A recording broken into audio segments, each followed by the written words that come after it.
Hey guys, I am Neal Pretty Boy Thomas here. This is the Marking Out Network, and I'm joined by Jeremy Fine, aka Rabbi Fine, the owner and promoter of 2econd Wrestling. Thank you for coming on the show. Of course, Neal, my pleasure. How are we doing today? Well, now that I know you're a Sox fan, I'm doing much better. We got that in common. I'm doing Yes. okay. Today, Mondays are my big wrestling work days as opposed to Okay. my real job or my shoot job. So I've been in the trenches all day working on new venues, new shows, new talent, and the X's and O's of professional wrestling. Okay. Yes, we do have a big show coming up for you. Obviously, you have 2nd in Command on December 10th. The Marking Out Network will be there, guys. We will be there in attendance. We will be there. We're gonna hand out some fun stuff. I got some cool things planned. But before we get to that show, I am curious. Being a lifetime wrestling fan, I've been watching wrestling for 37 years. I have to know, what was your motivation in creating a brand new independent wrestling promotion, starting from the ground up? And was there something that was lacking in independent wrestling promotions that you wanted to bring to the table that you haven't seen? Yeah. So those are two different questions. I'll answer them Yes. both, and they're both like on the same paths. So the first is, this sort of started. I was in Minnesota, and I went to my first independent wrestling show here in Chicago, actually, and then went to one or two in Minnesota. And eventually, long story short, was I was telling I'm a rabbi in real life, and I was and in the show, and I was telling some congregants about this, and they were like, "We should do wrestling in the synagogue." And I was like, "That's crazy, guys." And they're like, "No, we'll pack the place." I said, "If you bring the people, let's do it." And I met up with Eric Cannon. We have a sort of little internet kind of story relationship. The anarchist and the rabbi, like, it would be a really cool podcast, right? So long story short, in our second show was with First Wrestling, we did like 400 plus people on a Wednesday night in a blizzard in Minnesota. So I knew we had something. Yeah. Then COVID obviously hit, but we were able to put on 6 shows during COVID, and then one before I left Minnesota. And as I was leaving Minnesota, I sat down with Cannon and Cole Cabana, who's another friend of mine, and I said, I don't want to really lose the camaraderie. I'm an athlete at heart. I was an athlete growing up. My body won't really let me be a real, athlete anymore. And so how do I keep sort of this going? And so I started my own.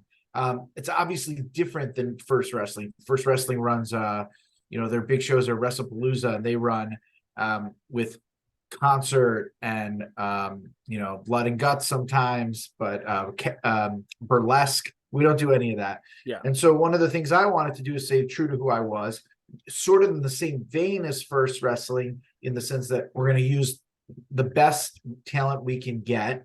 We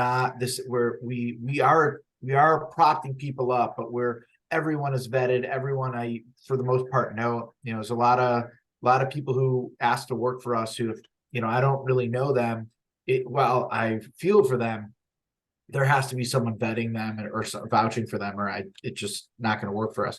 So long story short, the second wrestling, which is an ode to First Wrestling and an ode to Chicago, where I was coming home to, is really what we wanted to be, sort of like clean.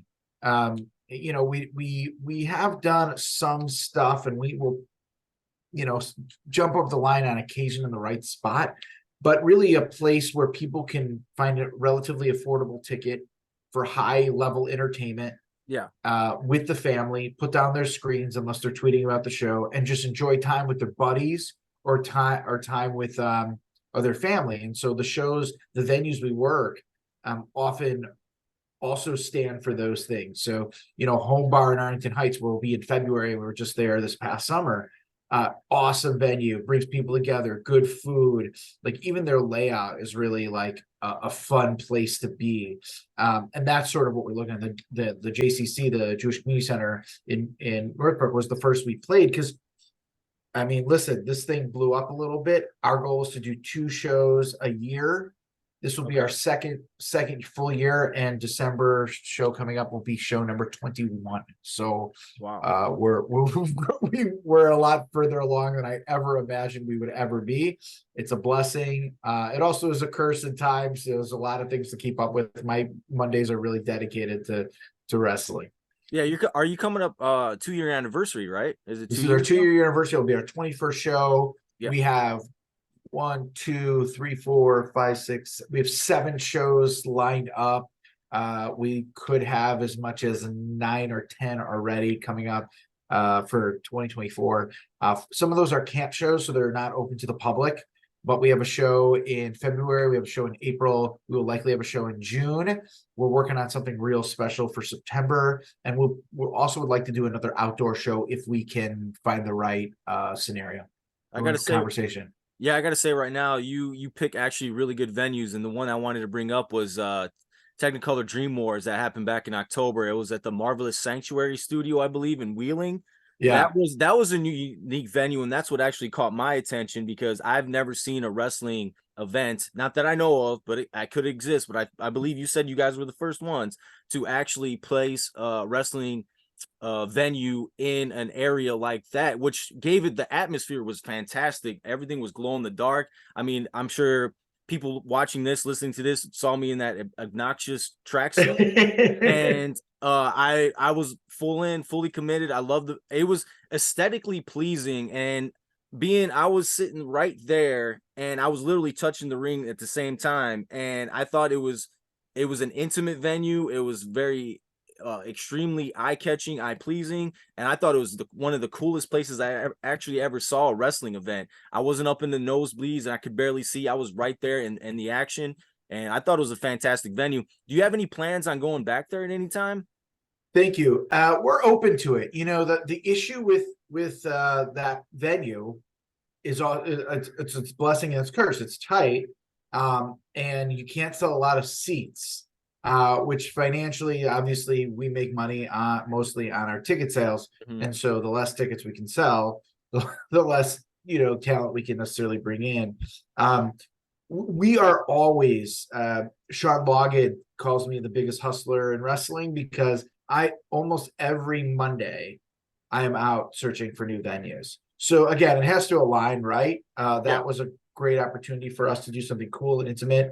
Our big shows, we'll have bigger shows like the Northbrook show. It's a bigger space, and then we want to play smaller shows too. We wrestling typically is done in VFWs or music venues that can be converted to stuff, and that's great, and we want to do those too, but also give like the venue, like you said, brings a lot of the atmosphere. The pictures are incredible from that show.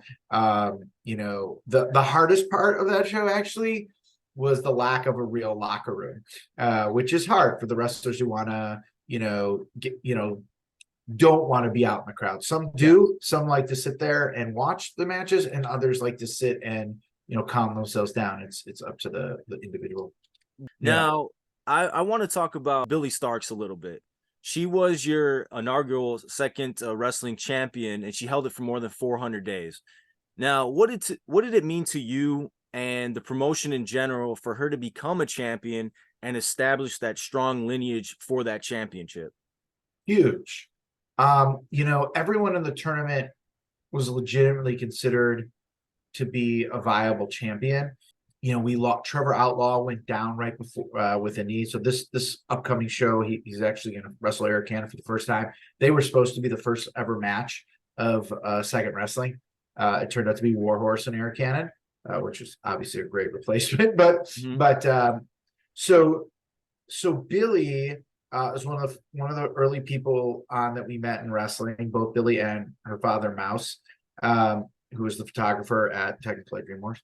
So Billie, was some would say lightning in a bottle. I mean, just when the timing was right for her to enter our tournament, she also was growing her career so quickly, coming of age, as literally of age as an adult, and represented what we're trying to do for our fans, which is appeal to a relatively a crowd that wants to see people before they're really big. So Billy Starks is, that person. Billy's on TV every week. And before she was on TV every week, she was having our title week. She wrestled 2 Mania shows with our title.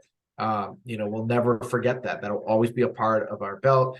And she lost it in a 4-way, but never got pinned. And then Eric Cannon took over, and Eric Cannon, is how 2econd Wrestling sort of got started by our relationship with First Wrestling. And now Missa Kate, who beat Eric Cannon and has got a chance to become the greatest 2nd Wrestling champion. And Missa's got a lot to prove, but also has proven a lot. And so that's something we're excited about, is her hunger for defending it against the best and anyone, and also knowing where she already is on the scene. Former NWA Women's Tag Team Champion, wrestling for NWA, but also like incredibly bright future. 2nd Wrestling has 2 championships. You also have the Maxwell Street Heritage Championship that's held by, I'm probably going to botch his name. Ezio Orlandi. There you go. Ezio Orlandi. He's currently the champion. Now, my question to you is, so you have, your main champion, and then you have the Heritage Championship as well. Now, do you plan on creating tag team champions, or maybe a 3rd singles title, or what's the plan? What's in the works right now? Sure. So I'll answer both. There is going to be another title, but it will be a camp champion. So we've been playing a lot of camp shows in the summer, Okay. And we're going to have matches this summer to crown our first camp champion. So those matches will mostly only appear on, let's say, YouTube, maybe on Premier Streaming, because they're closed to the public. But it's possible that person could defend that championship. The tag question is, we're certainly open for that conversation. What's interesting is that, like, unless you have the amount of airtime that, let's say, WWE has, having a lot of titles is complicated, because let's just say we had the Maxwell Street Heritage Champion, and you had the 2nd Wrestling Champion, and we added a tag him. That's already 3 of the matches. Well, for our kid shows, we only run 6 matches, maybe 7 if it's, like a tournament or something. So you're talking about half your card all for belts, which sounds nice, but it's also complicated, because then I have to book all the champions to defend those. They have to be there, present, right? So it's not as simple. And if there's the critique of, like, with AEW, right, is often that, like, women don't get enough exposure. It's a fair critique, except they give a ton of exposure to tag team wrestling, a ton. They have trios and right. ROH tag champions, regular tag champions, trios champions, ROH trio champion, whatever. So, and then obviously the men as well. So there's something there that has to give. For us, we've been really, really meticulous in how our belts are defended, who's wrestling for them and when, and who earns those spots and why, and where they're highlighted. So last summer, when we took both champions on the road with us at the camp, we realized that there was an element missing, because when we show up to the camps, if you've seen the camp show previous summer, you may know the champion, but you don't necessarily know all the story, like the regular fans who come to all of our show. And so when Eric Cannon showed up with the belt last year, they're not bought into Eric. Maybe they're bought into the belt, but they would certainly be bought into a camp champion who's representing that camp. So, yeah, there will be another belt. We're also in the process of working on something else, which I can't really talk about the details, but maybe something like a cross-branded title of some sort, cross promotion or something like that, where it can appear on different shows. Not just 2nd Wrestling. So we're working on that. We're in talks, and we're always, like I said, we're always trying to give our fans reason to check us out. We don't run every month. We run almost every other month. Yeah. that's so we gotta stay fresh with our YouTube videos, our premiere streaming, and the other things that we're doing. So we already know this, but the camp championship, that's going to be a woman or a man can win the title, right? That's a good question. So all of our belts are intergender. Yes. So the answer is yes. But the camp shows we likely would not have men and women wrestle each other, at least Okay. not yet. Okay. So either the tournament will be all men or all women, because first of all, we're going to boys summer camps, so Oh, there's okay. All right. so we don't bring That narrows it down a little bit, right? yeah. Yeah. And then also, I think like adults or kids with their parents understand that what wrestling is. When you show up to a camp and some of the kids are 8 years old and they see a man and a woman wrestling, and they may need to go back to their bunk and be explained that this is not, you don't go out and hit your sister, is what we're trying Yes. to say, right? Yes. And Yes. so that's sort of the key, that we want to be cautious to who's and careful with who's watching. To follow up on that too, because you said your wrestling shows are more family oriented. So if I go to, 2nd in Command, I'm not going to see somebody busted wide open, blood everywhere. I'm not going to see barbed wire, any of that stuff, right? No, you will not. So Okay. we have not used any weapons. Well, for the most part, we have not used any weapons. There's been a few things that have like made their way into the match, like at 2econd Dream Wars, you may have it was in a boxing gym, so the title is free range to use and things like that. And for the most part, is it possible that 2econd Wrestling one day will go totally rogue and do just like one show that's just like nuts? Yeah. Yes, it is possible. Will we air that on our YouTube? Probably not, because we want to, we don't, there's kids, there really are. There are kids following us, there are kids following our socials, and we want to make sure that stays consistent for what we normally do. And if we step outside of our box, we want to make sure that content, that our sponsors, that our camps, that are all sort of understand that this was the exception, and they know. So because they're buying us as a product in the way we're packaging Yes. it. Yes. I think if you were to run something like that, it would be best to give people a heads up and let them know what they're getting into.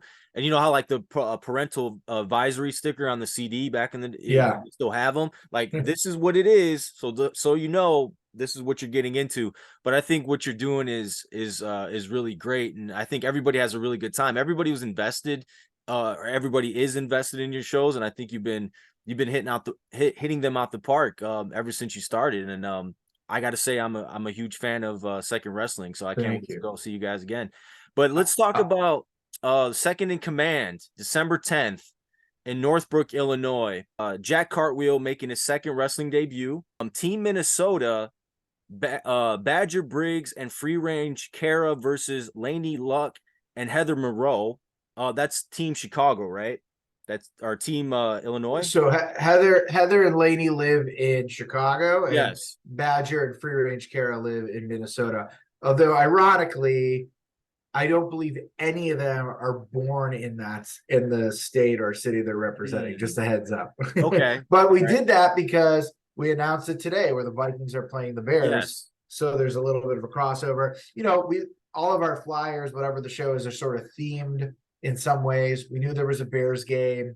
There's a Bears game that day. Last year, Dynasty the poster was the Michael Jordan rookie card background. Yep. And we played around with the idea of doing that with a football card too. And the renderings were just not good. So we just were like, all right, let's put a cool bear in the background and make it, have a field. So like it's, originally there's probably one poster up where we had a Ditka mustache and a Ditka sunglasses too, but we took those down. Maybe we'll make so that I'm excited for that match. Yes. Those four have never really gone at it like this.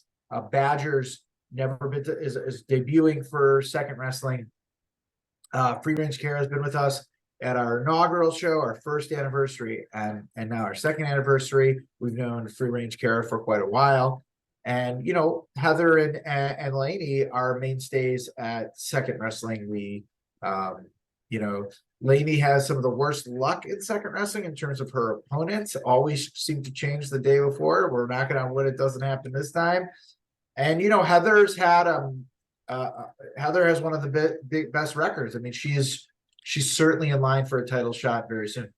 Yeah, you mentioned that too. She beat Heather Reckless, right? At the last show. It was Battle of the Heathers. Yeah, so Battle of the Heather, she beat Heather Reckless. She, I believe, has one loss. It's like I think she's like 6-1 at 2econd Wrestling. So she lost this summer to Lainey and Tootie Lynn in a 3-way. She has beaten she won a 4-way match with Killa Kate and Alejandra DeLion and Emmy Camacho, all from Texas. She's and that I think was her debut at she beat Kayla Cassidy last year. So she has quite a win streak. She beat Shazza McKenzie at one of our camp shows this summer. Okay. So Heather's made quite a name for herself at 2econd Wrestling. Yeah, I want to go back to something you said about our fan base has been awesome, and it's such a crazy mix of people. We come from all over. We play mostly the Chicago north suburbs. Stretch out a little bit. We did one show in LA. We do the camp shows in Wisconsin, but for the most part, that's where we play. And so it's been great to see who comes, all ages, all demographics. And we love it. And I think that's what makes us special. Sometimes there are lots of kids that show up and they feel welcome, and our adults don't feel trampled on, and those kinds of things. And so we're going to keep doing that. We really would like to keep growing that base, and we've just had a real awesome growth there. And that's the key, is like, as we grow, we need to see the fan base grow with us. And that will help allow us. And what I say to this, and I said this to someone recently, like, the more fans we get, better talent we can bring in. I mean, that really what it comes down to. It never has been about money for me. It's been about an outlet and a way to give back, a way to, Neal, you and I would never have met if it wasn't for wrestling, right? Yeah, of course. And I love that. I love that story. Yeah. I love that, that there are people who know a Rabbi now, and like, oh wait, he's wearing a Bears hat and probably could outdrink me. That's a problem. I'm gonna hold you that. I'm gonna hold you to that. I'm gonna hold you to that because I can hold my own. Like, I can really hold my own. So we're gonna have to put that to the test one day for sure. My drinking days are a little behind. Maybe we would like to do we've done some fan appreciations, in terms of like, if you came to the show, you have $5 off your next ticket. But we've talked about like what would be cool to sort of line up and do something for our fans, whether it's like just like a get together at a bar for anyone who wants to come out and hang out, or something maybe on Zoom where we all get together and like watch a pay-per-view or something, all together, just so people can hang out. Like a watch party. Like a watch party. Yeah. That's fun. Yeah, we did that. Sort of the first event we ever did. It wasn't part of 2econd Wrestling. I just did it on my own because during COVID, as all these wrestlers were out of work. And even though we being First Wrestling and myself running the venue, where I learned most of what I learned, we did all these 6 shows during COVID, which was very complicated in terms of how we spread everyone out and what people are willing to do and who's potted the wrestlers. It was a whole, we always get upset that we didn't film our whole process, because it would have been such a cool story. But one of the things we did, or I put together a Royal Rumble Zoom watch party. So basically everyone paid to get into the room, and then we used that money to pay the wrestlers who showed up. And so basically there were like, I think 15 spots, and each spot a wrestler came on that they didn't know. I let them into the Zoom room. And so like as number 2 came out, let's say Heather Monroe, who was on the call, Heather Monroe came on, and so you two were unmuted during that 2 minutes or whatever until the next wrestler came out. And so you also got to see who the surprise entrance was to the Rumble, and you got to see who the independent wrestler was. And we had some names on there. Sawyer Fulton from Impact Wrestling. I think Royce Isaacs was on the call. And at the time was an NWA, Eric Cannon. It was good. And you know what? To be honest, the wrestlers were so thankful to, get a little money to do wrestling. And then we actually had a little bit of money left over because some of the wrestlers didn't show.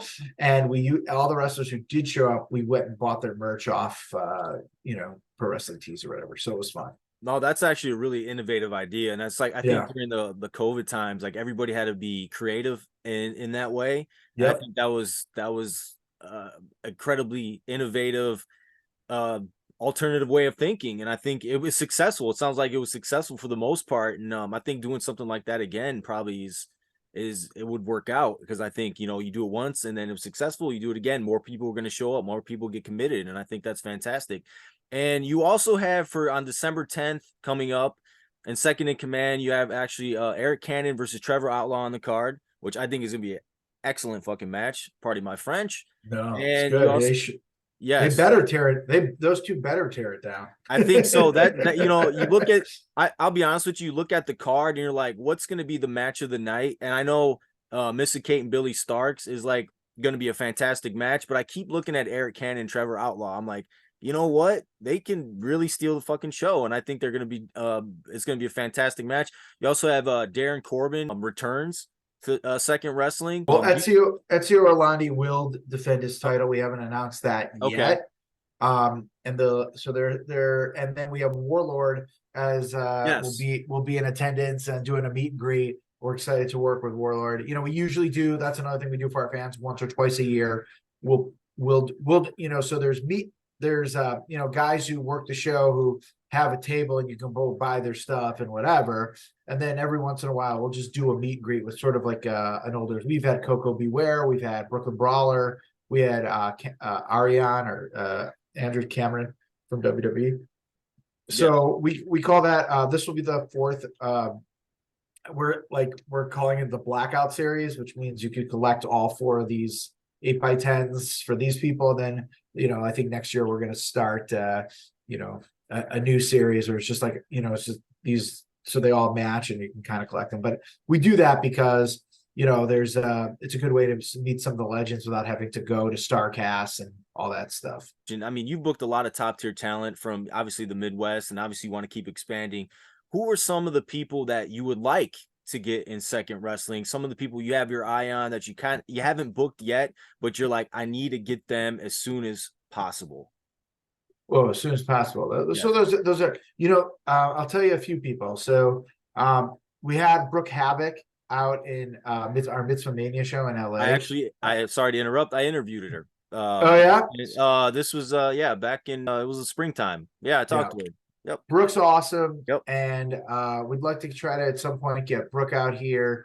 Once someone said, if you could dream book someone, I'm like, I think if Second Wrestling was going to dream book someone besides MJF, would be Orange Cassidy. Okay. Orange Cassidy has, since that interview, has obviously much bigger, and I don't think he's taking independent bookings. But I think it's like Orange Cassidy would sort of be like that really fun name that we would look. I think there's some people around the Midwest who you'll see soon. Shelly Benson, we haven't had. Okay. Harley Jane.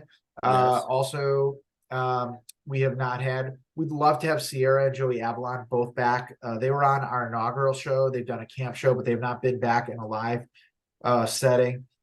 We've tried. It's just like, their dates and our dates have to line up. It's, we really like them. And we've had one or two shows where we've had a handful of people from Texas come down. So we always have our eye on some of the people down there. We had Corey O'Neill and Killer Cade. And so we look there. I mean, it's a good question. I think for our crowd, we'd love to have a Jake Manning come, Man Scout. I think he would be great for our clientele. I'm thinking of like some of those fun. I think Jack Cartwheel is going to blow the roof off the place. I think like the world of him as a person and as a wrestler, I think he's a lot of fun. I think one of the interesting things about wrestling right now and independence is that flights are super expensive. And as flights went up, that makes it just that much harder to book outside talent. And so Yeah. when you go and bring someone in, there's a lot of people who want to come work for you or Yeah. for us or for others. But when you go bring it in, you really have to say to yourself, is this booking going to bring more people? And if it's not, then why not just give your local people more opportunity? There's some people in we've wanted to have Badger Briggs for a while. Devon Monroe, who's out in Minnesota, we also would love to have Devon. I'm just trying to think of, like, we haven't had Calvin Tankman, we'd love to have. Cole Radrick, we'd love to have back. We do our best. Again, we're running every other month. We have a core group. Unfortunately, Darren Corbin's back, but maybe not for that much longer. We'll see. There's some people local, like Chico Suave. We've never had. We've tried, but it just hasn't worked. So I think that's a good handful of talent. We are always watching matches. We watch every match that's from a talent that's sent to us. That's not like every booker does.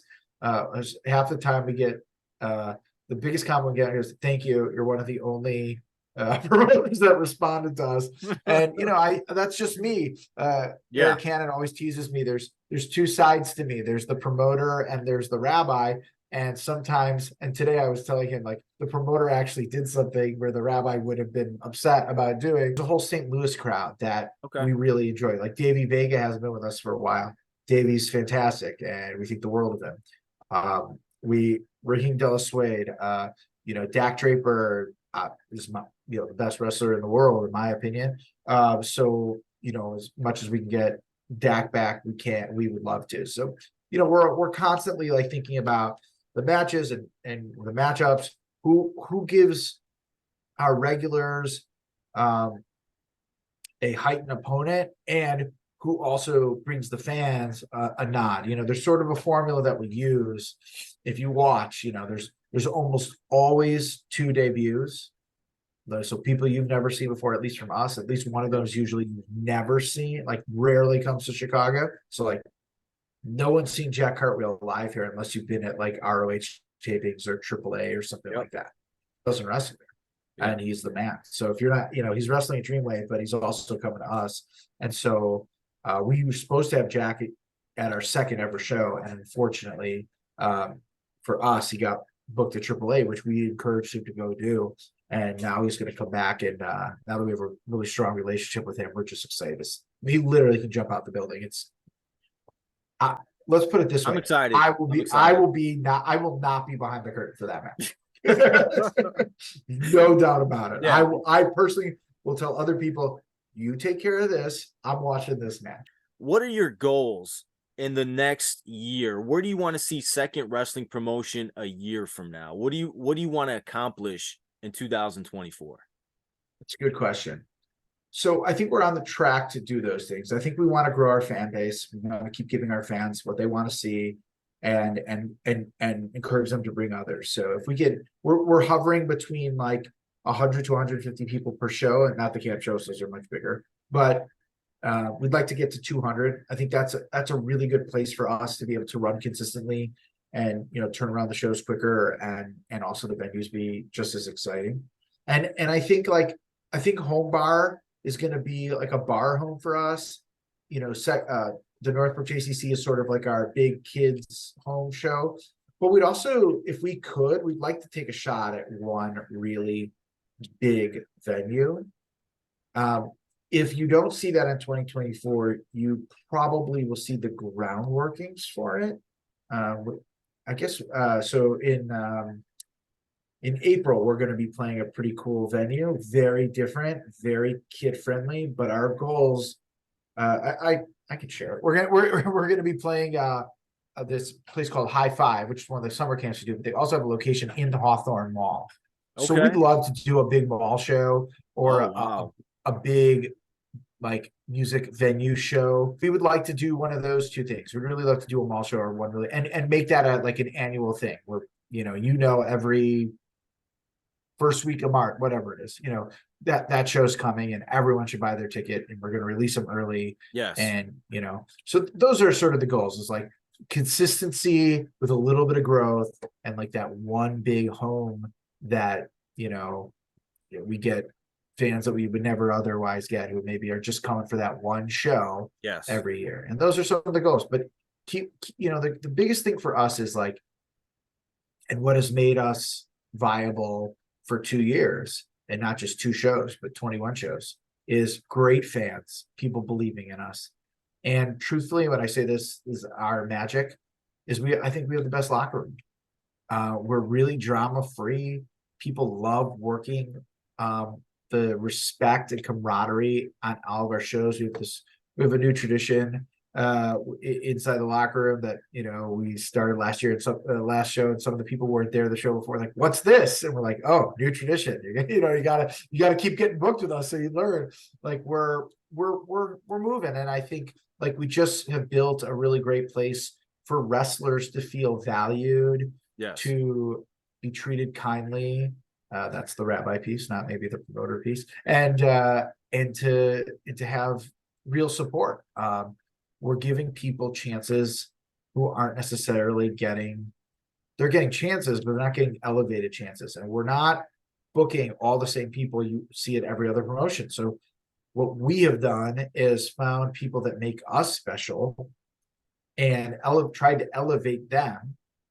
And, I'll give you an example. Storm Grayson. Storm Grayson's awesome, right? Awesome. He's the freelance champion. He deserves it.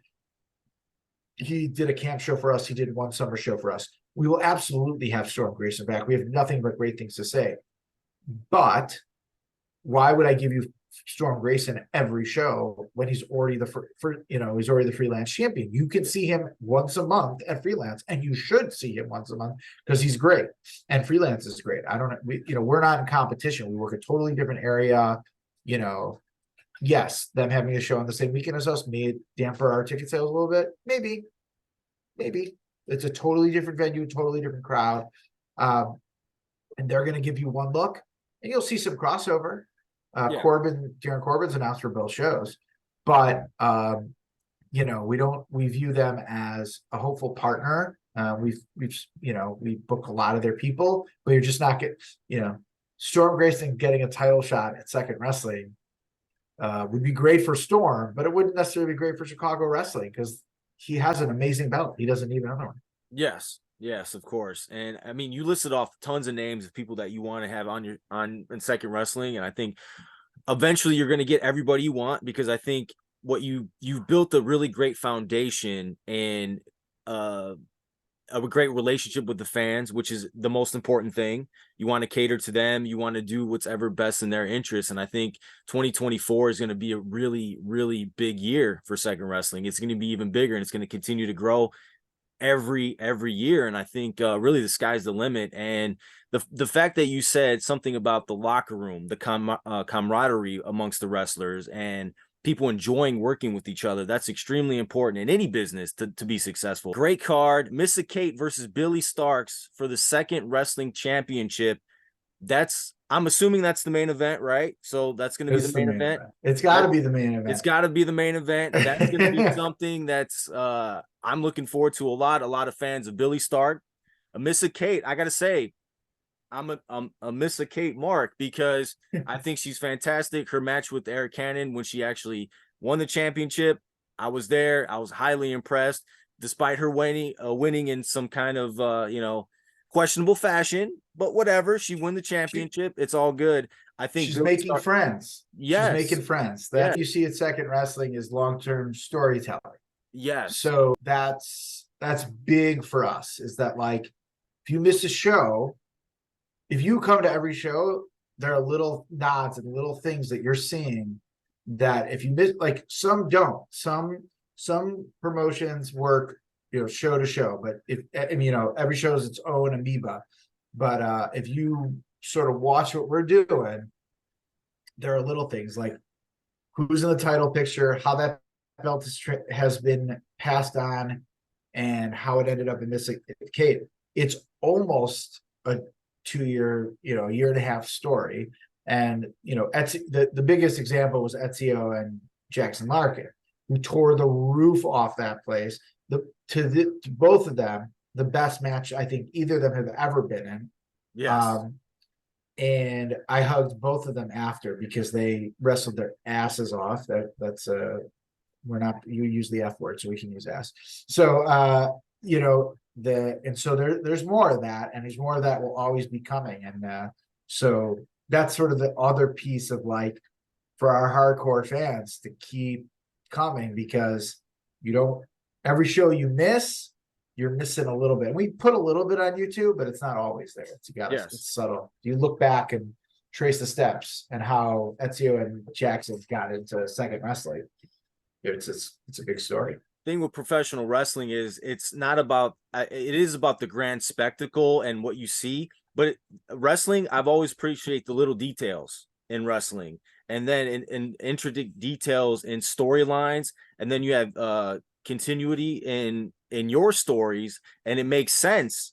And it's like, well, man, like I don't know what's going on because I didn't see the last show, so I feel a little lost. Now you feel not obligated, but you want to go to the next one and the next one and the next one because you're going to see some continuation in it. And that's really important in professional wrestling. The storylines make sense and they keep going. It's not going to end. The story's not going to end with Mr. Kate and Billy Starks. Obviously, it can continue on at a later date, or somebody can interfere, or something else is going to happen. You just don't know. You have to watch and see, or else you're going to be lost come the next show. And that's what I appreciate as a fan watching it, is the little details here and there to continue those storylines. Well, it was a pleasure talking to you. Pleasure, Neal, meeting you and doing this, and happy to come back anytime. We can talk all sorts of things, wrestling, the ins and outs, and we're just excited. It's 2 years, a lot of blood, sweat, and tears. And I'm excited for Darren Corbin to get his ass whooped. I'm sure a lot of people are. I'm sure a lot of people are. All right, well, that's it. The Second in Command, second wrestling show, December 10th in Northbrook. It's going to be a great card. I am Neal. If you can see my shirt, Pretty Boy Thomas. There you go. I'm here with Jeremy Fine, owner and promoter of Second Wrestling. Thank you very much. I appreciate you coming on our show, and hopefully we can do it again very soon. Thank you very much. Hear it out.